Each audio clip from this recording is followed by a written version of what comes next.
E aí você pode começar. Tá, vou colocar aqui a apresentação.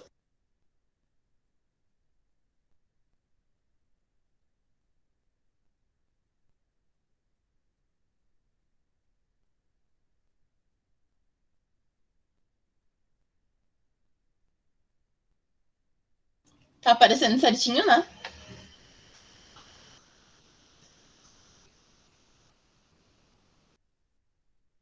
Tá aparecendo?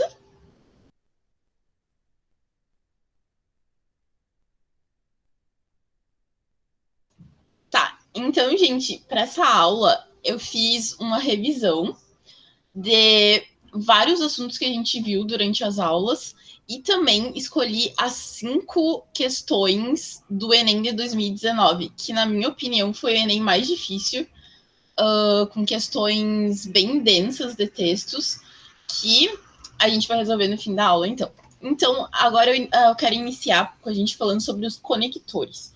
Os conectores, eles são palavras que a gente tenta associar ideias e estabelecer ligações nas frases. Então, tem algumas palavras bem importantes que a gente deve lembrar para resolver as questões do Enem, que os conectores, então, de adição. Os mais famosos são o and, besides, além disso, in addition to, em adição a algo, moreover, furthermore, que o furthermore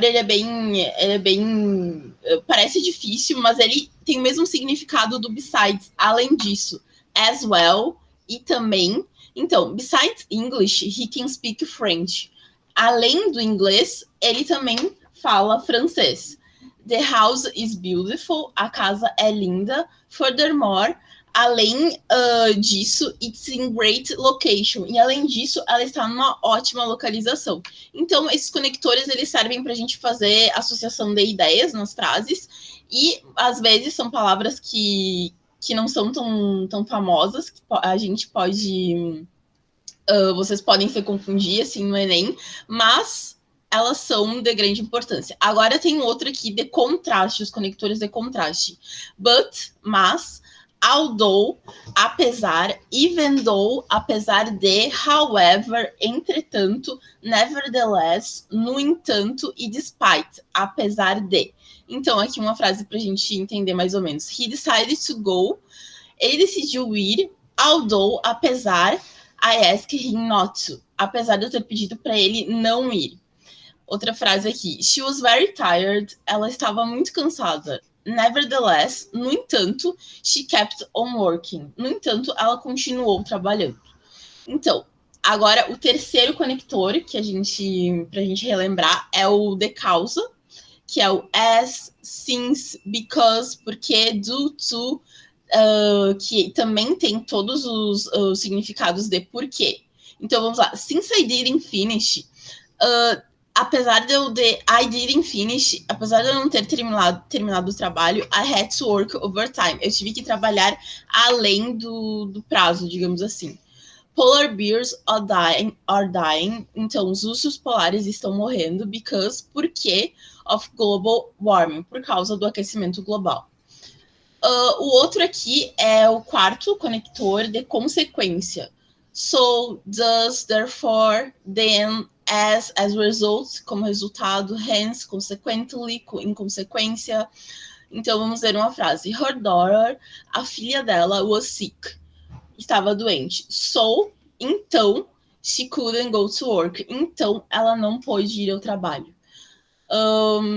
Outra frase aqui. The roads were covered in ice. As estradas estavam cobertas de gelo.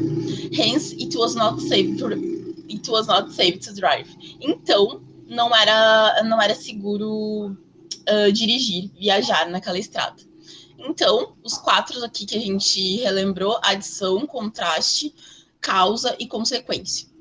Aqui, outro que eu decidi colocar, outro tema para a gente relembrar, são os diversos usos do to.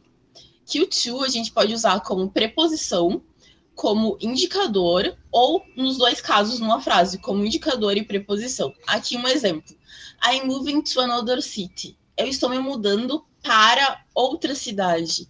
Ou, they traveled to the beach. Eles viajaram para a praia. E aqui, como indicador, I need to wake up early. Eu preciso acordar cedo amanhã. Aqui ele está funcionando apenas como uma palavra para a gente indicar o final da frase. Então, Anna wants to start. Ana quer começar o jogo right now. Ana quer começar o jogo agora.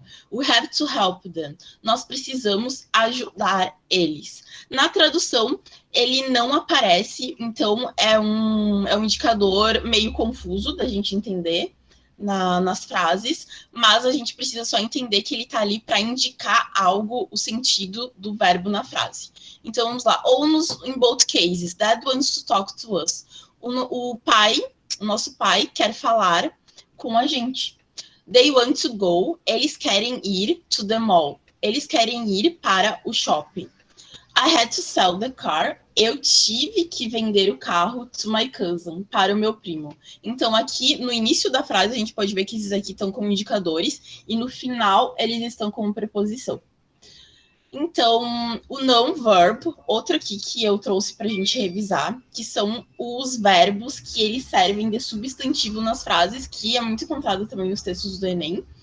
Então, vamos lá. Work. Their work was flawless. O trabalho deles foi impecável. They work from Monday to Friday. Eles trabalharam de segunda a sexta-feira. Então, a gente pode ver outro exemplo aqui de verbo que está como substantivo nas frases. He needs help. Ele precisa de ajuda. She needs to help him. Ela precisa ajudar ele. Então, aqui são alguns exemplos de que, óbvio que o Enem nunca vai pedir para vocês identifiquem os verbos que estão presentes como substantivo, enfim. Mas é interessante a gente ler o texto e identificar, né? Conseguir identificar quais verbos estão funcionando ali como substantivo. Aqui, outros aqui que eu trouxe como exemplo. Fly. There is a fly bothering me. I believe I can fly. Eu acredito que eu posso voar. E no primeiro caso, there is a fly bothering me. Tem uma mosca me incomodando. Aqui a gente pode ver que o fly ele também é usado como o verbo de voar, mas ele também é o substantivo mosca. Tem casos assim também. Aqui eu trouxe os diversos usos do ing para vocês verem. O primeiro uso do ing que a gente pode ver, ele é similar ao nosso andando, comendo e também o indo do nosso verbo que está no gerúndio. Então, aqui alguns exemplos. She was talking on the phone. Ela estava falando no telefone. They are waiting for you. Eles estavam esperando por você. Então, aqui, o primeiro uso do ing. O segundo uso do ing, ele pode ser usado como substantivo. Love is a strong feeling. O amor é um sentimento forte. Segunda frase ali. I have swimming classes on Friday. Eu tenho aulas de natação na sexta-feira. Então, aqui a gente pode ver o uso do ing como um substantivo nas frases. Terceiro uso, ele também pode ser usado como adjetivo. The class is so boring. A aula está muito tediosa. He is a smiling kid. Ele é uma criança sorridente. Um uso como adjetivo aqui. Sorridente, tediosa, interessante.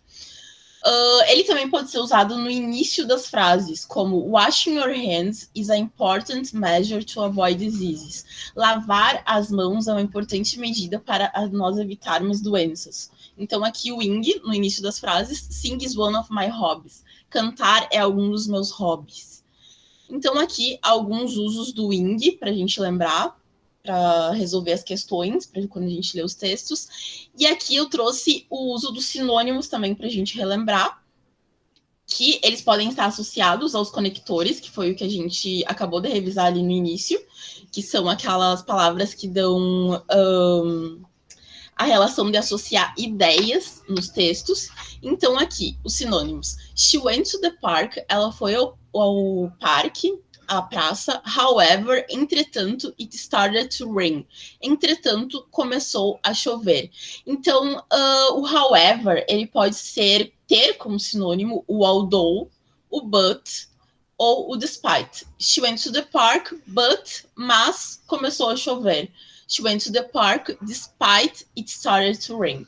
Então, alguns exemplos aqui para vocês se lembrarem de quais palavras a gente pode usar como sinônimo.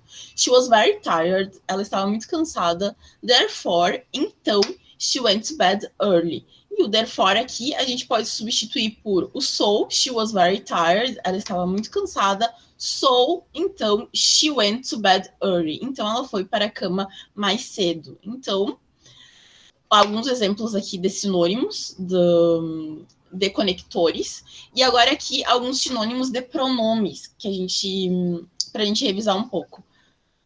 Global warming and deforestation, o aquecimento global. Deixa eu fechar aqui meu...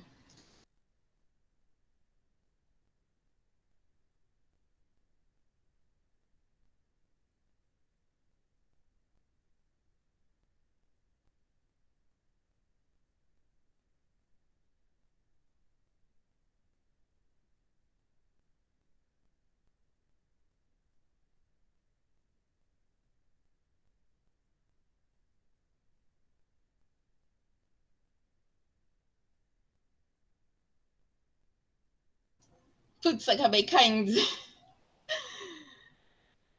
Tá, voltei. Agora eu vou voltar a transmitir.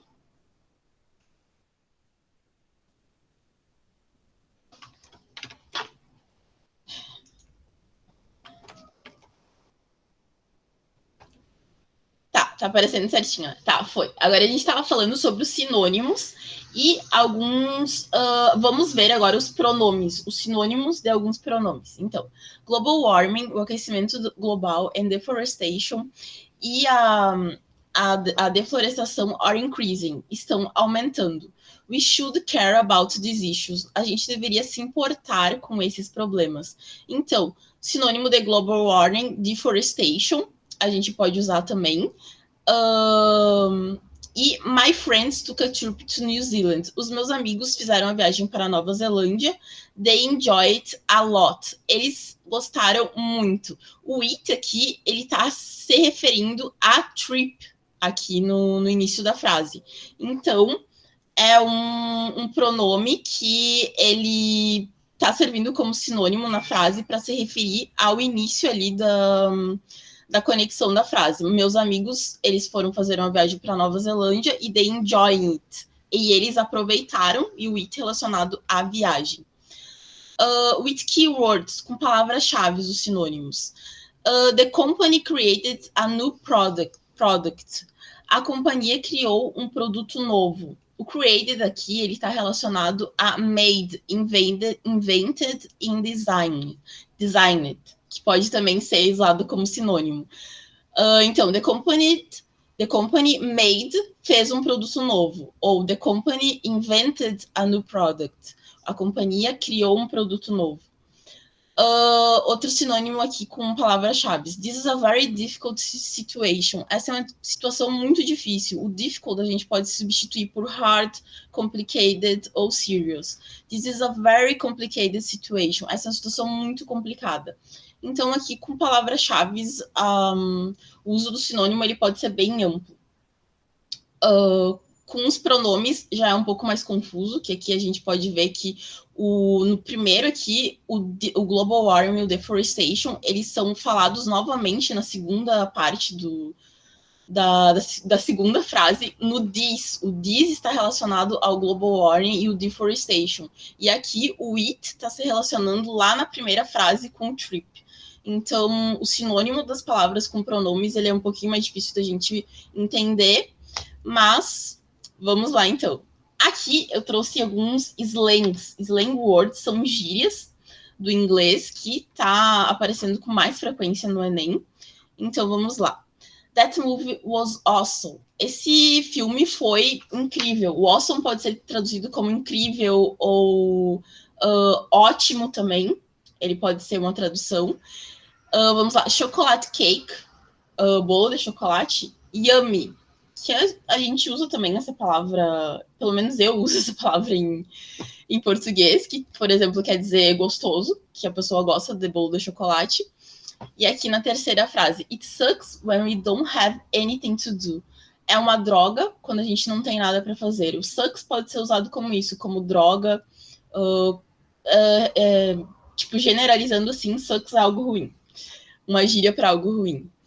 Outra aqui, man is piss off. Piss off é uma gíria para dizer que a pessoa está brava com algo, com outra pessoa, enfim. Então, a mãe da pessoa está brava because of the broken vase, por causa do vaso quebrado. Outra gíria aqui é be cool, tipo, fique tranquilo, fique frio, and enjoy the movie. Fique tranquilo e aproveite o filme. Vamos ver outra aqui, são expressions. You have to make up your mind. Você tem que fazer a sua mente. Esse aqui, se a gente traduzir, ele é como se fosse uma expressão idiomática, porque you have to make your mind. Você tem que fazer a sua mente, mas, na verdade, o que ele quer dizer é você tem que se decidir de algo. Então, make up your mind, a gente traduz como você tem que se decidir tomar tal decisão. Your dog ate your homework. O seu cachorro comeu a sua lição de casa. I don't buy that. Se outra expressão idiomática, se a gente traduzir isso aqui, vai significar eu não compro isso, mas na verdade é que a pessoa quer dizer que ela não acredita que o cachorro comeu a lição de casa da outra pessoa. Então, algumas gírias que também são vistas como expressões idiomáticas. Vamos ver outra aqui. Parents must be on the same page. Outra expressão idiomática, se a gente for traduzir, é os pais devem estar na mesma página. Mas o que, de maneira geral, o que quer dizer é que os pais eles devem estar sempre de acordo com alguma situação, enfim, relacionada aos filhos, etc. Então, mais algumas expressões idiomáticas que estão... As gírias estão dentro das expressões idiomáticas, da melhor forma falando. Aqui, agora, a gente vai ver um pouco dos verbos modais, que eles são os verbos que a gente usa quando a gente quer falar alguma coisa que tem a ver com probabilidade, habilidade, permissão, solicitação, sugestão de algo ou também ordem. Então, eles são os mais fáceis que vocês podem encontrar nos textos, que tem o can, que significa habilidade ou permissão. She can swim very well. Ela consegue nadar muito bem. You can't get in after the beginning of the movie. Você não pode entrar mais depois do início do filme. Então, aqui o segundo verbo modal que eu quero falar para vocês é o could. Past, que ele pode ser falado como past of can, o passado do can, and polite request. E ele pode ser usado também como um pedido educado. She could swim very well when she was a child. Ela nadava muito bem quando ela era mais nova. They couldn't get the first flight to the UK. Eles não conseguiram pegar o primeiro voo para o United Kingdom, para a Inglaterra. Então, agora o terceiro verbo modal que eu quero falar para vocês é o may, que ele é um polite permission, que ele é um verbo de permissão, e também ele pode ser usado também como uma possibilidade, uma forte possibilidade para algo. May I go to the bathroom? Eu posso ir ao banheiro? They may not arrive. Talvez eles não vão chegar on time. Talvez eles não vão chegar na hora because of the traffic. Por causa do congestionamento. Enfim. Agora, o 1, 2, 3. O quarto é o might, que ele a gente pode traduzir como uma possibilidade remota. They might arrive. Talvez eles cheguem early this time. They might arrive early this time. Talvez eles cheguem mais cedo desta vez. He might not pass the test. Talvez ele não irá passar no teste. Então, aqui é uma possibilidade remota. A gente usa o might nos textos, que não é muito usado. O might ele mais é usado no inglês britânico. Então, talvez se algum texto traga alguma questão relacionada culturalmente com a Inglaterra, talvez o might esteja presente. O should, que ele é usado bastante nos Estados Unidos, esse sim, como advice, como conselho ou sugestão. Então, I should study more for the test. Eu deveria ter estudado mais para o teste. You shouldn't eat a lot of junk food. Você não deveria comer muita junk food. Agora, o último aqui que eu trouxe para vocês é o must. O must também ele não é tão usado, ele é mais usado no inglês formal, tanto nos Estados Unidos como na Inglaterra, mas ele significa obrigação. You must use the seat belt. Você deve usar o cinto de segurança. Então é uma obrigação e ele tem tipo, ele é bem mais direto. You must not drink and drive. Você não deve dirigir, beber e dirigir. Então, esses aqui foram os verbos modais que eu trouxe pra gente revisar. E agora a gente vai entrar nas questões do Enem de 2020. Esse é o de 2020, eu me confundi, eu achei que eu tinha trazido 2019, mas o de 2020, ele foi extremamente difícil, com várias questões que foram pegas de livros, de poemas, então vamos lá. A primeira questão, ela é deixa eu ver aqui a referência, ela é do livro Americana, da Chimamanda Adichie, que ela é uma escritora africana, e ela escreve vários romances, então vamos lá. Finally, Aisha finished with her customer.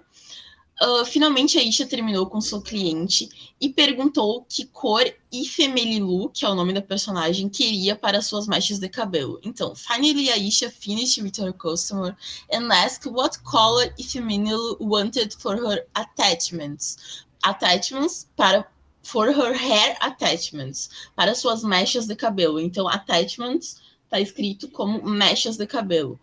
Aí a Ifemenilu, que é a personagem, ela fala color 4, que ela quer a cor 4. Not good color, Aisha said promptly. Então, a cabeleireira falou que a cor 4, a cor não é boa. That's what I use, a Ifemenilu falou. Mas essa é a cor que eu uso, isso é o que eu uso. Aí a outra personagem fala, it look dirty, you don't want color 1? Aí a personagem fala, a cor 1 é muito preta, parece falsa.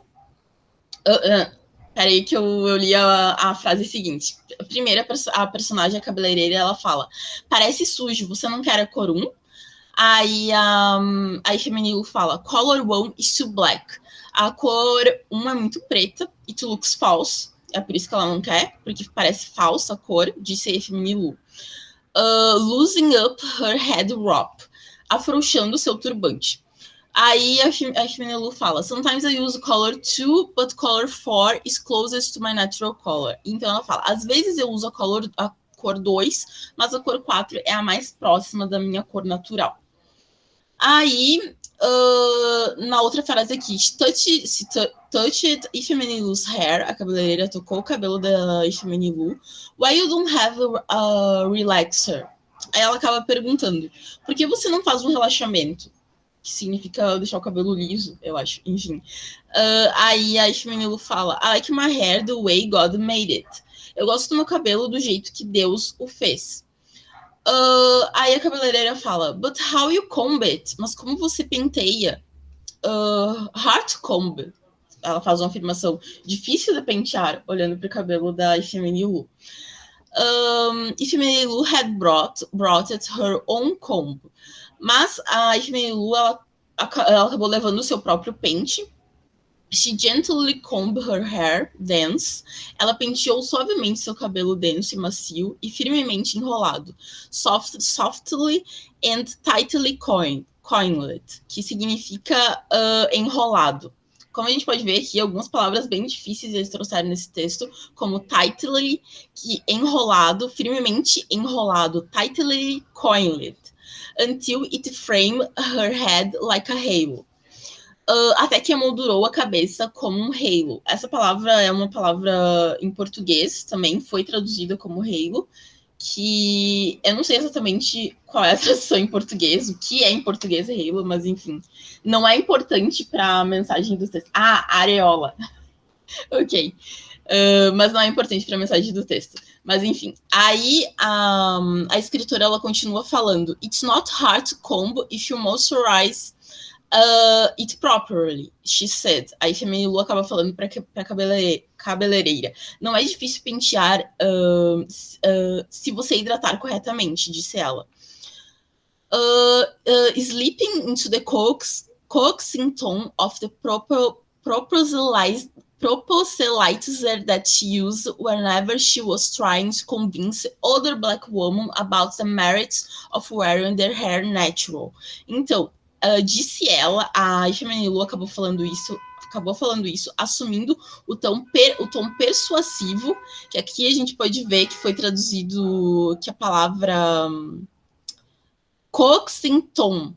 O coaxing tone, ele é traduzido como tom persuasivo de proselitista que ela usava sempre que tentava convencer outras mulheres negras sobre os méritos de usar o seu cabelo natural. Então, outra palavra bem difícil eles colocaram, coaxing tone of proselytizer, que é traduzido como assumindo o tom persuasivo de proselitista, que é tipo, ela queria conscientizar as mulheres negras que elas devem usar o cabelo natural. Então, por isso que ela acabou tendo mais um discurso meio que firme com a cabeleireira. E aí, a outra parte que a escritora acaba falando, Aisha snorted. She clearly could not understand why anybody would choose to suffer through combing natural hair. Então, a Aisha, a cabeleireira, bufou, porque ela claramente não podia entender por que alguém escolheria sofrer penteando o cabelo natural, em vez de simplesmente relaxá-lo, fazer um alisamento, enfim, instead of simply relaxing it. She sectioned out Ifemenilu's hair, então ela seccionou o cabelo de Ifemenilu, dividiu, plucked a little attachment, arrancou o pequeno acessório da pilha sobre a mesa e começou and began definitely to twist it. E começou o seu processo habitualmente de fazer o cabelo da Aisha. Então, um texto bem complicado, mas vamos ver o que eles querem. A passagem do romance da escritora nigeriana traz um diálogo entre duas mulheres negras, a cabeleireira Aisha e a cliente Ifemenilu. O posicionamento da cliente é sustentado por argumentos que A. Reforçam um padrão de beleza, B. Retratam um conflito de gerações. Não, em nenhum momento a gente traduziu aqui que seria um conflito de gerações, então não. C. Revelam uma atitude de resistência. D. Demonstram uma postura de imaturidade. Não seria imaturidade a postura da cliente. Aqui a gente não pode se confundir também de achar que a questão está perguntando sobre a cabeleireira. Não, a questão está perguntando sobre o comportamento da Ifemenilu. Então vamos lá. D. E. Evidenciam uma mudança de comportamento, não porque ela desde o início estava firmemente falando para a cabeleireira de que não, ela queria aquela tal cor, ela não queria fazer o relaxamento. Então, o que a gente pode ver aqui é que é uma resistência, revela uma atitude de resistência da cliente, da Ifemenilu, de que mesmo a cabeleireira insistindo para ela fazer relaxamento, insistindo para ela usar tal cor no cabelo, ela continuou com a sua convicção, enfim, de que as mulheres negras elas devem usar o seu cabelo natural e elas devem sentir orgulho. Basicamente era isso que a personagem e a escritora, enfim, quer trazer como mensagem no livro. Então a resposta correta seria C, revela uma atitude de resistência da cliente. Então, um texto bem difícil, longo, baseado num romance de um livro americano, de um livro africano, que se chama Americana. Mas então vamos lá, para a questão 2 do Enem de 2020, que traz um poema que se chama A Minor Bird, um pássaro menor. I have wished a bird would fly away. Eu desejei que um pássaro voasse para longe. And not sing by my house all day. E não cantasse em minha casa o dia todo. Have clapped my hands at him from the door. Bati palmas para ele da porta. When it seemed as if I could bear no more. Quando parecia que eu não aguentava mais. The fault must partly have been in me. E, em parte, a culpa deve ter estado em mim. The bird was not to blame for his key. O pássaro não tinha culpa do seu jeito. And, of course, there must be something wrong. E, é claro, deve haver algo errado. In wanting to silence any song. E deve haver algo errado, claro que deve haver algo errado, querendo silenciar qualquer música. Do comportamento do poeta, digamos assim, de que ele queria silenciar o canto do pássaro. Então, vamos lá. No poema de Robert Frost, as palavras fault e blame revelam por parte do seu eu lírico uma. Então, aqui as palavras-chave que a gente deveria identificar e traduzir seriam fault e blame. Fault, culpa, blame, que também é relacionado à culpa, que ele se sente culpado por tal pensamento durante o poema. Então, vamos lá. Culpa por não poder cuidar do pássaro. Não, em nenhum momento ele fala que quer cuidar do pássaro. B, atitude errada por querer matar o pássaro. Não, em nenhum momento ele também fala aqui do que eu traduzi, de que ele queria matar esse pássaro. Então, C, necessidade de entender o silêncio do pássaro. D, sensibilização com relação à natureza do pássaro. Sim, porque a gente pode ver que em uma parte aqui do poema ele fala The bird was not to blame for his key. A culpa não era do pássaro por ele querer cantar. Então, a letra correta, sim, a letra D, sensibilização com relação à natureza do pássaro, é o significado dessas palavras que ele inseriu no texto, no poema, fault and blame, dele se sentir culpado por ele querer que o pássaro parasse de cantar. Então, a alternativa correta é a letra D. Aqui um poema, só com algumas palavras meia que a gente não vê regularmente nos textos ou filmes, enfim, que a gente assiste, mas não era tão difícil. Eu ainda acho que a questão 1 é a mais difícil dessa prova, mas vamos lá. A questão 3 agora. A mother in a refugee camp. Uma mãe num campo de refugiados. Numa dona... Peraí, só um pouquinho, que foi lá para o final. Aqui. No Madonna and Child could touch. Nenhuma Madonna e criança poderiam tocar. Her tenderness for her son. Sua ternura por um filho.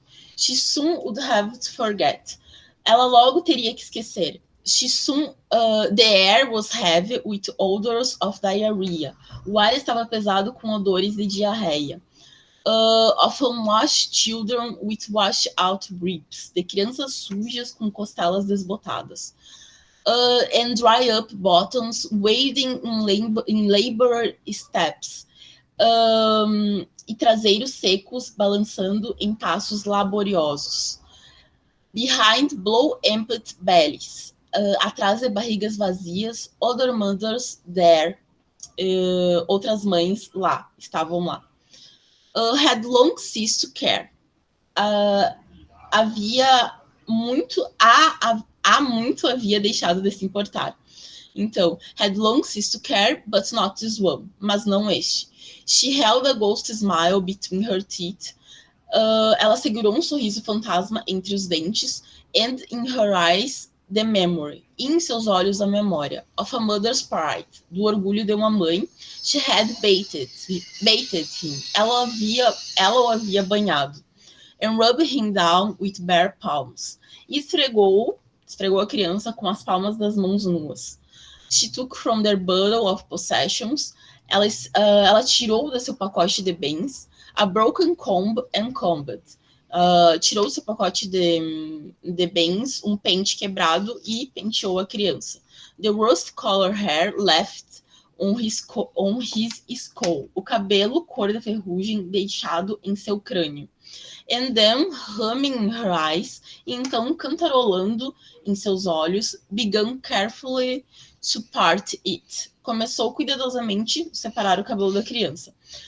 In their former life, this was perhaps, em sua vida anterior, isso era talvez, a little daily act of no consequence. Então, na sua vida anterior, isso talvez era um pequeno ato diário, sem consequência, um ato normal, digamos assim, before his breakfast and school. Isso ela fazia antes do seu café da manhã e da escola, pentear o cabelo da criança. Now she did it like putting flowers on a tiny grave. E agora ela fez isso como se colocasse flores em uma pequena sepultura. Então, aqui um outro poema, é uma coletânea de poemas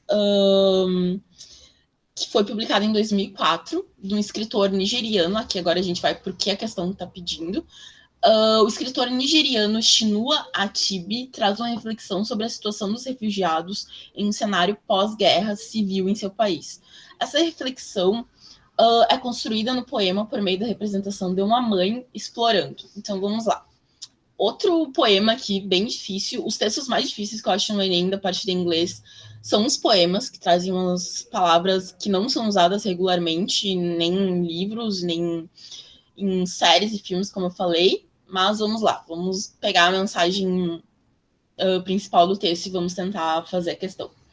Letra A. Então, a reflexão construída no poema, por meio da representação de uma mãe, explora a demonstração de orgulho por não precisar pedir doações.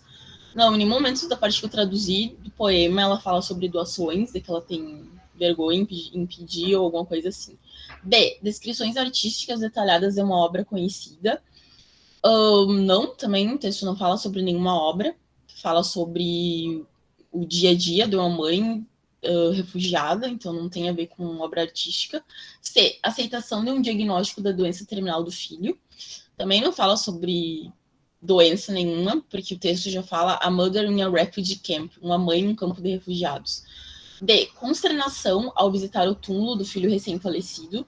Não, no final ele faz uma relação, enfim, com o fato de que o filho talvez morra no final, digamos assim, como se colocasse flores em uma pequena sepultura. Mas não, o filho dela não faleceu ainda, mas a situação onde eles estão no campo de refugiados é precária, mas eles não estão mortos, o filho dela não está morto. Então vamos lá. E. Impressões sensoriais experimentadas no ambiente. Sim, aqui a gente pode ver várias situações onde ela acaba pegando um pente, penteando o filho, sentindo o ar do campo de refugiados onde ela está, que ela fala que tem odores de diarreia. Então aqui a gente já pode ver que é toda um experimento sensorial, enfim, uma impressão sensorial que ela teve durante o tempo que ela passou nesse lugar. Então, letra E, impressões sensoriais experimentadas no ambiente, que a gente já poderia ter uma ideia inicial, que seria isso na terceira linha do poema, onde ele fala sobre o ar pesado onde a mãe estava, no campo de refugiados. Então, uma outra questão de poema bem difícil. E agora aqui a gente vai para as questões que eu mais gosto da linguagem não verbal, onde tem aqui é um pôster, que essa é a questão 4 do Enem de 2020, onde diz assim: We are a culture. Aqui. We are a culture. Nós somos uma cultura, not a custom, e não uma fantasia. This is not who you are. Isso não é quem nós somos, and this is not okay. Isso não é legal, isso não é ok.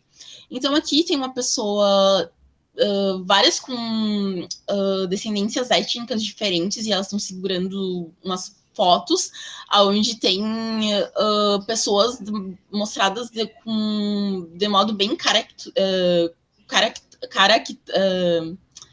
caracterizado, como se fosse uma piada, digamos assim. Porque olha aqui no terceiro quadrinho, um asiático está segurando uma foto onde tem mexicanos que peculiarmente, tipo, nos Estados Unidos, no Halloween, as pessoas adoram se fantasiar de mexicanos, ou como aqui no quarto quadrinho, como indígenas.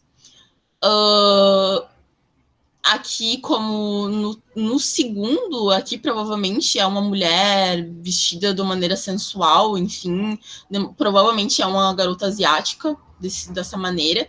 Então, é todas essas mostrando de que eles estão mostrando que a cultura deles não é uma fantasia, que não é ok as pessoas debocharem e fazerem usarem elas em datas especiais, digamos assim, como no Halloween. Então vamos lá. Nesse pôster de divulgação de uma campanha que aborda a diversidade e inclusão, a interação dos elementos verbais e não verbais faz referência ao ato de estereotipar povos de certas culturas.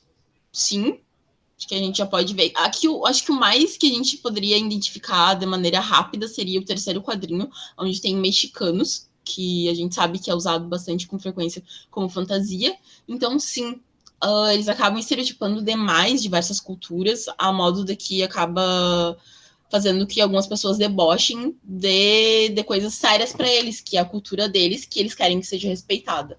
Então, sim, estereotipar povos de certas culturas, que isso é a mensagem desse texto verbal e não verbal, dos elementos do texto, mas vamos eliminar as outras, então, porque que não está Por que elas não estão corretas? B. Discriminar hábitos de grupos minoritários. Em nenhum momento aqui está falando sobre hábitos, mas sim de cultura e do fato que são usadas fantasias baseadas na cultura desses povos. Então, não tem nada a ver. C. Banir imigrantes de determinadas origens. Em nenhum momento fala sobre banir imigrantes. D. Julgar padrões de beleza de diversas etnias. Também não estão falando sobre padrões de beleza. Estão falando sobre etnias diferentes, mas não de padrões de beleza. E desvalorizar costumes de algumas sociedades. Não estou falando sobre costumes, mas sim aqui nota custom. Custom aqui significa fantasia.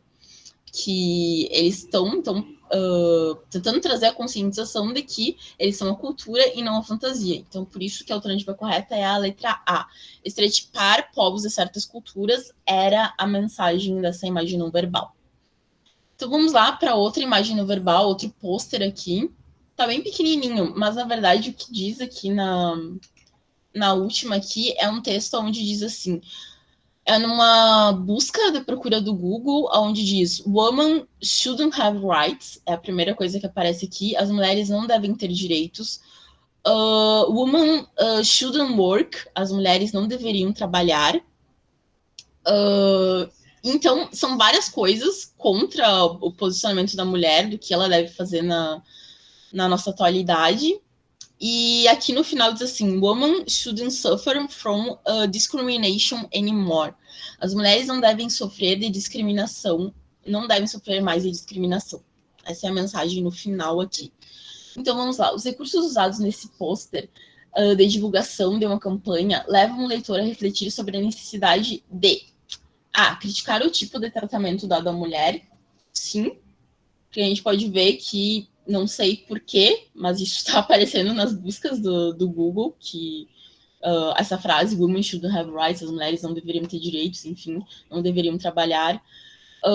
Então o texto ele está buscando uma crítica do porquê em algumas culturas, provavelmente, em algumas sociedades, principalmente do Oriente, as mulheres ainda são vistas dessa maneira, ainda são tratadas dessa maneira. Então é isso que essa pôster, essa imagem não verbal, quer trazer para que o leitor reflita. Então, criticar o tipo de tratamento dado à mulher. Mas vamos ver lá, então, por que as outras alternativas não estão corretas. B. Rever o desempenho da mulher no trabalho. Não é exatamente apenas sobre o trabalho, que a imagem não verbal fala. C. Questionar a sobrecarga de atribuições à mulher, que seria atribuições no trabalho, mas não. Isso daqui é mais uma questão específica, que alguns povos ainda têm culturas atrasadas, que pensam que a mulher não deve trabalhar, não deve ter direitos, enfim. D. Analisar as pesquisas acerca dos direitos da mulher.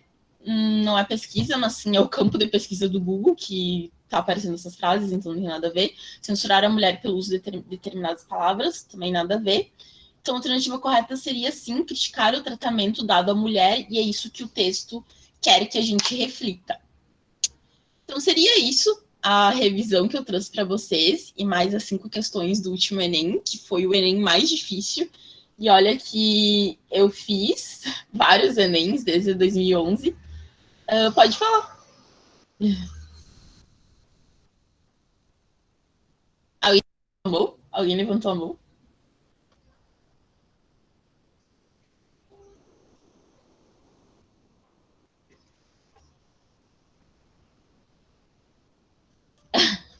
Não tem problema. Mas enfim, como eu estava falando, esse último Enem ele foi mais difícil e eu fiz o Enem desde 2011, porque eu passei vários anos, enfim, tentando para medicina. E esse foi o que mais eles trouxeram poemas e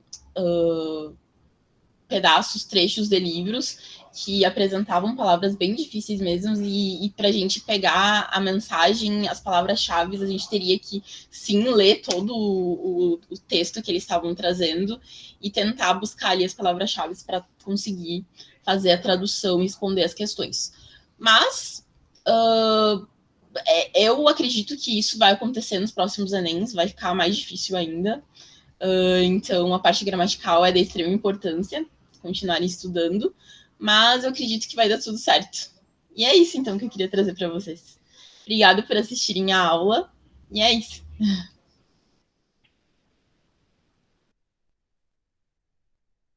Henrique tá aí? O Assu?